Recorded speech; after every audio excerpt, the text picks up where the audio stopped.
भोजपुरी गीत इहे बा जिनगिया के रचयिता मेरे अनुज डॉक्टर पवन कुमार हैं। हमनी किसनवन के इहे बा जिनगिया, इहे बा जिनगिया हो, इहे बा जिनगिया। हमनी किसनवन के इहे बा जिनगिया। जाड़ घाम बरखा सही सही दिन रतिया, खुनवा जराई के कराइले नु खेतिया।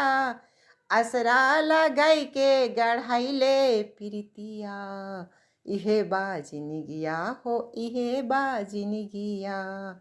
जाड़ घाम बरखा सही सही दिन रतिया, खुनवा जराई के कराइले नु खेतिया। असरा लगाई के गढ़ाइले प्रीतिया। इहे बा जिनगिया हो, इहे बा जिनगिया। खेतिया करावे में बहुते लागे खर्चा, फेट में रुपया ना लेवे के परे कर्जा। ऊपर से घर परिवार के खर्चिया। इहे बा जिनगिया हो, इहे बा जिनगिया। खेतिया करावे में बहुते लागे खर्चा, फेट में रुपया ना लेवे के परे कर्जा। ऊपर से घर परिवार के खर्चिया। इहे बा जिनगिया हो, इहे बा जिनगिया। दैब निरदैया के भैले बाम नेतिया, कबो सुखा कबो बाढ़ कैले रे अनेतिया। खेत के अनाज नहीं आवे खरी हनिया। इहे बा जिनगिया हो, इहे बा जिनगिया। दैब निरदैया के भैले बाम नेतिया, कबो सुखा कबो बाढ़ कैले रे अनेतिया। खेत के अनाज नहीं आवे खरी हनिया। इहे बा जिनगिया हो, इहे बा जिनगिया।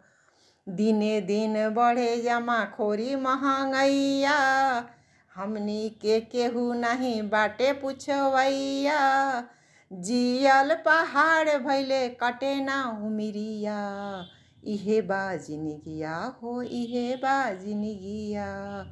दिने दिन बढ़े जमाखोरी महंगैया, हमनी के केहू नहीं बाटे पुछवैया। जियल पहाड़ भैले कटे ना उमिरिया। इहे बा जिनगिया हो, इहे बा जिनगिया। अब का करी हो बाबू, कहाँ जाई भैया। कैसे सधी कर्जा, कैसे बीती हो समैया। फसरी लगाई कि खाई हम महुरिया।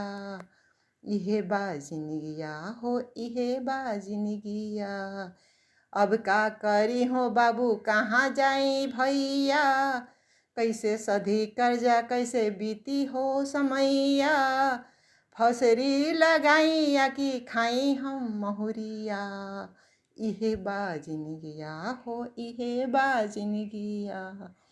हमनी किसनवन के इहे बा जिनगिया। इहे बा जिनगिया हो, इहे बा जिनगिया।